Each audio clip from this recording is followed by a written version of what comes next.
were supposed to have 10 minutes for each panelist, and that has not happened. I would suggest that now we take some questions from the floor, and in case there is not enough questions, then you can ask questions to each other. Hi, thank you. I have a question for Nuria. For what do you mean exactly for the imperfect substitution between higher skilled immigrants and native? Because it's not the same, I hope so, having a degree in economics from UPF than having a degree in economics from the National University of Quito. I agree with what you're saying. I mean, there's a big problem on how we measure education. And I think I already was very forward that with labor force survey, you have both formal and informal, and they self-report. And we all know that a lot of the women that come and work in our household all have a university degree. And when you talk to them a little while, you soon realize that it cannot be the equivalent to what we think of a university degree in a lot of cases. So that's, I think that I already recognize. That said, when you look at social security data, here, the employer has already done the screening. So here we're comparing people working in the same type of category, occupational category, and to work in that category, they have to have some kind of degree. So, and still the gap is 50%. And when after 10 years, it's 30% wage gap. That's huge. The analysis that we do is the same that the one you do, for instance, with US data or German data. And in those countries, we don't see that. So what you're saying is everything that I'm observing is solely due to poor measurement of education and wages in Spanish data. And if that were true, we would find this kind of awkward pattern in other type of studies, and that's not the case. So I think that there's several issues. One is the segmentation of the labor market. We know that all these immigrants end up in temporary jobs. In temporary jobs, you get paid less than in permanent jobs. Okay. We also know that there's an important informal sector. I mean, that's not the case with the Social Security, but in the other one. There's a lot of issues with the Spanish. It's very difficult. Like I said, you can be from Belgium and have your architecture degree. You will not sign as an architect in Spain. So you arrive, or Italian, you arrive here after 2 or 3 years, you're tired of having the Spanish architect signing. Maybe it's better that you go to the construction site. You get paid much more money to being a capataz than to being the architect in Barcelona, which is cool. I think that there's things happening in the Spanish economy that can explain that. Point well taken, there might be some measurement error, but everything cannot be measurement error. That pattern is very differential. Well, but joining on this point, it's not only a matter of maybe measurement, or it might be that not because the education in Universidad of Quito is worse than in Pompeu, that we may not know, but so it may happen that the return to education obtained abroad in here is lower. I mean, because the productivity is lower. Imagine, for example, people from a country which doesn't share the same language as we have. Okay, so if you invest many years in learning, I don't know, Chinese calligraphy, of course, this doesn't translate into a productivity into the Spanish market. Of course, it translates into a productivity in the Chinese market, but not in here. So some of the investments they did in their country are useful for working in their country, but not for working here. Okay, and just another thing is to Francesco. So you in one of your provocative statements before, so you were saying, well, one of the good things of illegal immigration is that we can have them in the country, do the screening, and then put back the ones who are not good for our market and so on. I would say that another option for doing the same thing would be temporary migration. Okay, so you can bring them if they are good, you keep them as a permanent immigrants. If not, you move them back. Okay. No, yeah. So for sure, yeah. Temporary migration is basically the main alternative to illegal migration, in my view. Then there are issues of how feasible it is, because there is evidence that there are some countries that are very good at having temporary migrants, which are the countries from basically the Arab countries, which are also really tough in dealing with the immigrants, because every temporary migrant program you have, you need to think about how to get rid of the people afterwards, and this is an issue where in countries where like in developed countries where human rights are important, can be an issue. But for sure, yeah, you need to think about policies which reflect, I would say, reflect more illegal migration. So where it's kind of easier to get access to the labor market for low-skilled people, which you cannot really screen on the basis of the CV and the qualification beforehand. So you want them. So if you need a babysitter, you need to see her, or him. You don't want to choose a CV from Peru and then shipping this person here.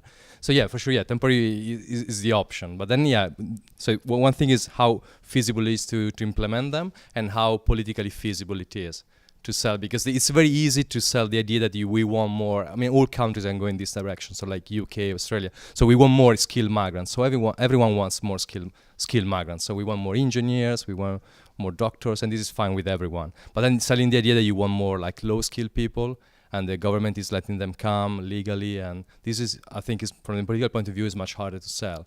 And but for sure, yeah, that's the direction to go, I think.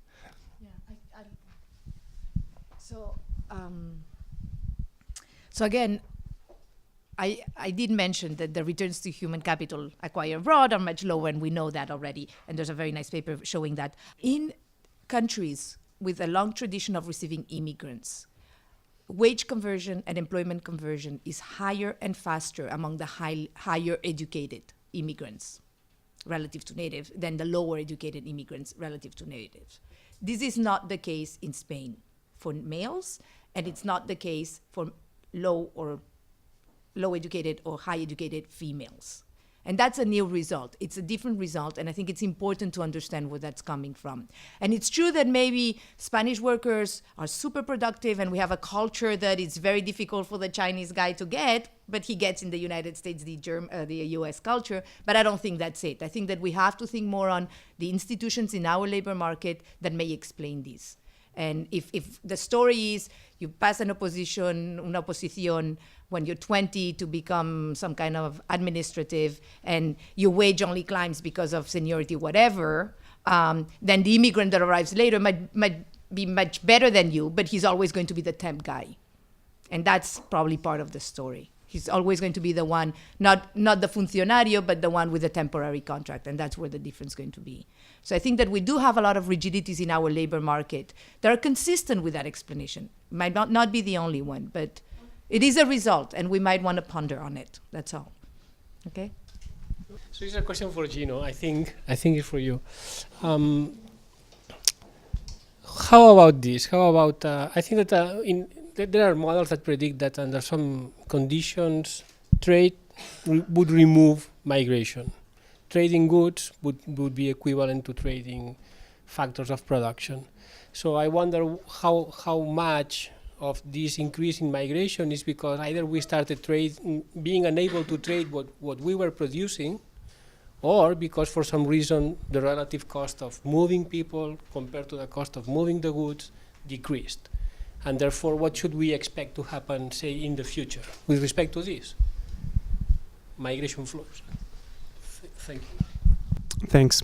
So in this case, I would say, it's a well-known result that in some trade models, trade and migrations are perfect substitutes. So if you have a perfect trade, you don't need migration because you automatically converge to factor price equalization. Then, of course, once you add barriers to trade, this may not be perfect. But more than that, I think there is another reason why I think this reasoning does not apply, which is that typically this is true in models where countries share the same technology and the same productivity. And we know, particularly when we consider rich and poor countries, that technology varies a lot. So in those models, eventually you may have conditional factor price equalizations, which means that in any case, even after free trade, workers in different countries will earn different wages, and so still there will be an incentive to migrate. And the incentive is not so much because of these compositional effects, but simply because you would like to work with a better technology that the other country has. Yeah, one for Libertad González. You said that migrants increase the price of housing in Spain. And do you know if the composition of migrants plays a role? Because maybe it's not the same, the immigrants from EU 15 or from other countries, if you have looked at this. And for Gino, is that I think that you said that immigration can improve labor conditions in the origin countries of migrants, but there are some studies that say that labor conditions are worse in India, for example. If you have looked at this work, and what can you say about this? Thanks for the question. So his first question was about, did we look at heterogeneous effects on housing prices by source country of the immigrants?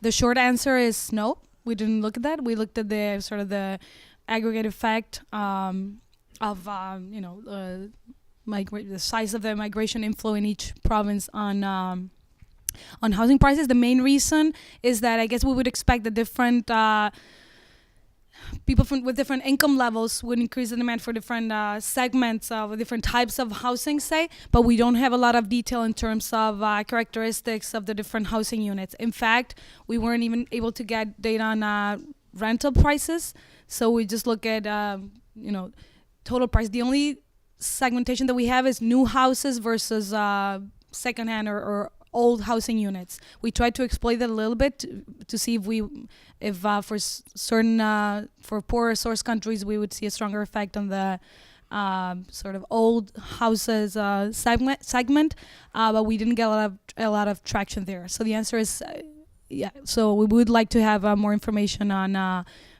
characteristics of the different housing units, and I would expect that your guess is correct, that we would get different effects depending on things like source country. But yeah. Thank you. So regarding the effect of immigration on the labor market in the country of origin, actually what I said is that from a theoretical point of view, the effect is potentially ambiguous. So there might be positive effects, but there might be also negative effects.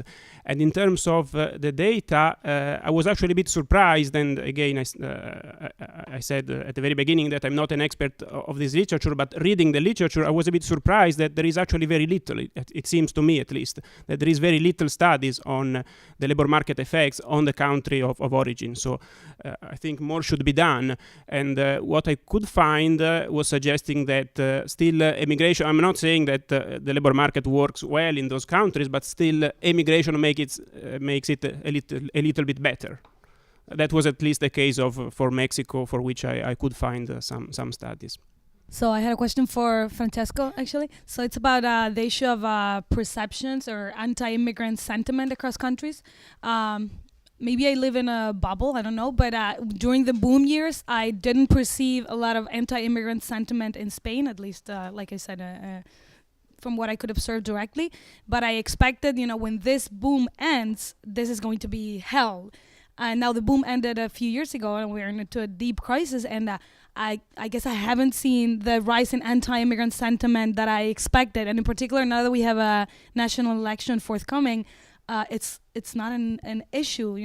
Basically, I mean, there's some. In certain local elections, it was an issue, but not at the national level. So I just wanted to hear your thoughts in terms of this issue. Yeah, no, for sure. Yeah, I'm expecting like Spanish people to get more adverse to immigration, like in the future year. The reason why I think migration is now has not been crucial in this election is just because the PP is gonna win for sure. So it doesn't. Apparently, I'm not, and I think so. This is not. I mean, they don't need to play on migration to raise the sentiment. I think this is my take. I mean, I'm new in this country But like I remember, I was here like 2 years ago for the Inside workshop, and well, I mean, migration has been important for the election in Badalona, I think, and like 2 years ago there was like some small towns challenging the central government because they didn't want to empadronar the illegal immigrants anymore, and then there was Zapatero reacting to that. So I think, I mean, the sentiment. No, it's pretty small. But then, for sure, because I mean, political parties are playing a big role, I think, in raising the sentiments. Because if you look at the debate in the UK, it was clear, like in the last election, which were more, I think, it was not so clear who was going to win there. Migration was crucial, and everyone was like, it was clear that the British people went less migration because they got scared by the enlargement, by the inflow of Polish people, so they won less. So everyone was trying to say that they would have put a cap on migration. This is what they did, and now it's not clear how they're going to enforce it. Is it also possible, because in the case of Spain with the crisis, you look at unemployment rates and you look at the unemployment rates for natives and for immigrants, and you see that immigrants are suffering much more from the crisis than natives. And I wonder if this is the same in other countries or not, because it's hard to argue that immigrants are taking jobs away from natives when unemployment rate for immigrants is like 30 or 35%. So do you think that plays a role? I think it does. I think there is also some work by Albrecht on the fact that migrants usually suffer more during the crisis, during the recession, because some is just due to the fact that they usually are less skilled, they're younger, and these have demographic characteristics which make them more vulnerable in a recession. But then in Spain, if you think that now there are more than 1 million of unemployed immigrants taking unemployment benefit, I think this is, from any from any entrepreneur who wants to build up a reputation of being on this, it's very easy to scare people, because they don't compete on the labor market, but they're taking benefits, and they are not working. So I don't know why it's not. My view is that this election they don't need to play on this stuff to win, but they may be doing later on. I will just ask the fundamental question, no? And I like the Gino's presentation. Then, why we are restricting labor mobility? Then why we protect labor and don't protect industries? And why is it the case? When in top of that, then is one fundamental freedom. No, we are talking about the freedom of people. At the time that people in Eastern Europe were not able to move to the West, we were really saying, "Wow, that is terrible. People cannot move freely." And now we don't let move freely to come to our place. Then why to protect labor and not to protect the industry? That I don't. Then I would like to see what is your reaction and what is optimal from an economic point of view. And in top of that, then all these arguments about culture, then please, and cultural diversity is something good. There is nothing wrong. Then in having a society that is diversified in terms of culture. If it is nice to have McDonald's around, why not to have black people walking around? That I don't see very well. So, to me, the problem is precisely the fact that it's not so clear that the net effect of immigration for the destination country is going to be positive because of all these additional effects, wage effect that might be negative. The literature doesn't find that, so let's take that away, but still there might be congestion and other things. At the same time, it's pretty clear that there is a huge let's call it immigration surplus out there. And it's a pity that we don't materialize it, we don't grab it. So my impression is that, and this is related to essentially all the presentations, the key problem is how to share essentially this immigration surplus. And the point is that maybe, going back to the quote that Francesco mentioned, we wanted workers, we got people. Maybe it's a bit different. We did not want workers, we wanted cheap workers, because that's a way in which we share the immigration surplus. But this is something which is not very easy to implement. It raises a number of important issues, legal issues, moral issues. Once we let them in, can we discriminate? Is fair to pay them low wages? I was, last week, I was in a World Bank meeting, and one of the reasons, and we had exactly this discussion, and the point was, this is not politically correct. We cannot say a policy implication is all of a sudden let's lift all the barriers, because you might have a country all of a sudden receiving way too many of one type of immigrant. And that's something that's, in theory, you might be right. But policy-wise, I don't think it's a wise recommendation, or a recommendation anyone would be making. It's kind of... And the other one is, it's not true that everybody wants low-skilled workers. The Germans want high-skilled workers, and they're not coming. They really want high-skilled workers. The big problem in Germany right now is they want mommies, college-educated mommies, to to stop working part-time and working full-time. They need people to work, qualified people, and they're not getting them. They're willing to do anything. And so it's not that easy. I mean, mobility, that's another issue. It's not, there's high mobility costs, and not everybody is willing to pay those costs at the personal level, so. I think it's also very important to think about the political economy, right? So the big winners from migration don't vote in destination countries. So, you know, all these millions of people who could benefit from moving to the US or to Europe, they don't vote. The losers get to vote in the destination countries. So, I mean, no, the potential losers from congestion and from these issues. So, I mean, that seems a very clear reason why this is not happening. When you compare trade and migration, one issue is also that trade is bilateral. So your industry may suffer from import, but this industry wants to export. And so if you think about the WTO agreement is based on reciprocity and everything. But then when you think about migration, there is not usually, it's not bilateral. So you open your borders, you get inflows. And if you think about cases where the migration would be bilateral, like European Union, actually you have free migration because then there is a common interest in opening the borders. So this this is a difference I see. So like one difference. And then about like free migration, there is like an issue of like coordination failure. So if you think about the enlargement in the European Union, the idea at the beginning was like in the 2004 enlargement, the idea was to open all the labor market in all countries. But then there was the possibility, so this was the initial idea, but then the country had the possibility of introducing like transitional period to limit the access of the new member country citizens, and they did. So there was a race to the bottom, and just like 3 countries let them come freely, which UK, Ireland, and they got a massive inflow. So because in theory, if you open the borders, everyone and forever, I don't think you would have an invasion of migrants. So if you know that all of a sudden borders are gone and you could move now, but also in 10 years' time and nothing is going to change, then you wouldn't have a massive invasion. But if you just open the borders straight away, I think it's politically infeasible.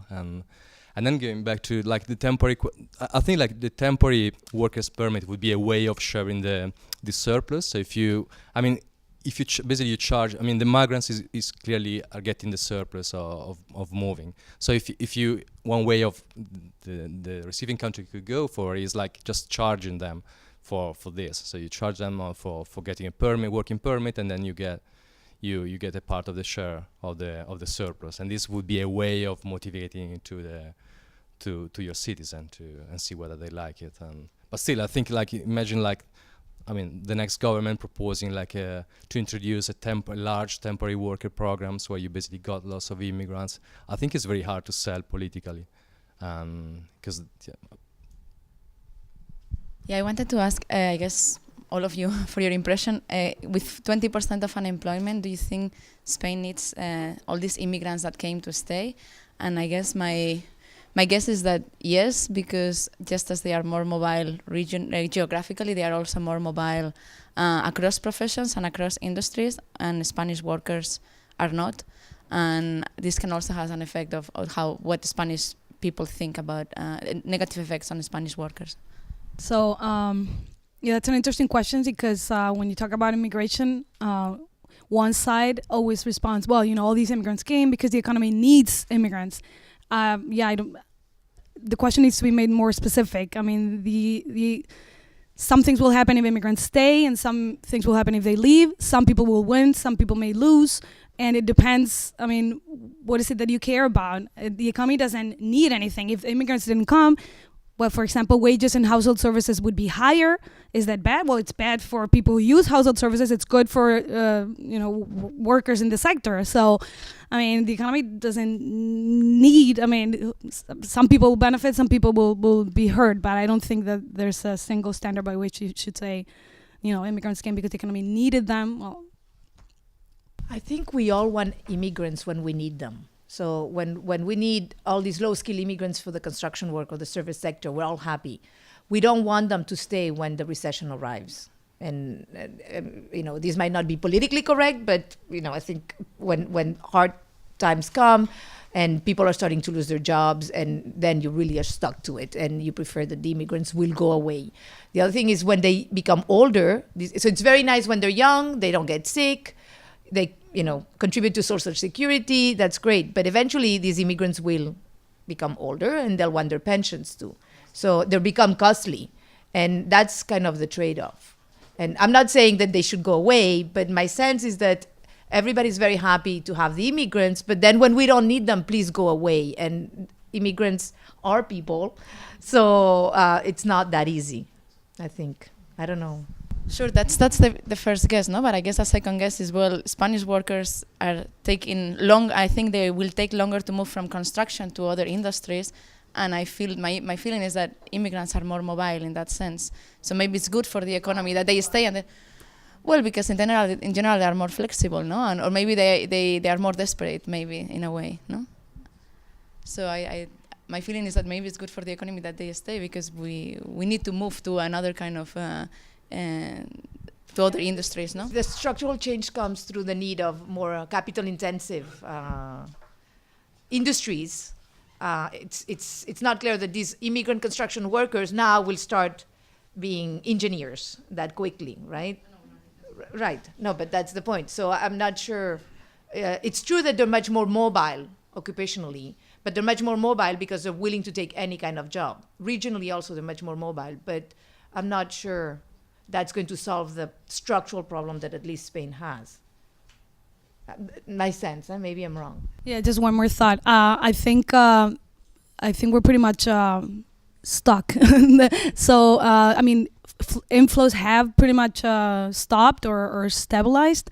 But if you keep in mind that more than 20% of children born in Spain last year were out of foreign-born mothers, I mean, this is now, whether we want it or not, there's a lot of permanent migration, and the proof of that is that the return migration program that the government tried, I guess 3 or 4 years ago, didn't really, the take-up was surprisingly low. So, yeah, I mean, they are not coming anymore, but I think we're just, so in practical terms, yeah, the population, these 6 million people are here to stay. And their children, of course. I would like to thank you all for being here, and I will announce that there will be a cocktail and a party. Then we have a lot of things to party. Then please stay for a while, and thank you very much for coming.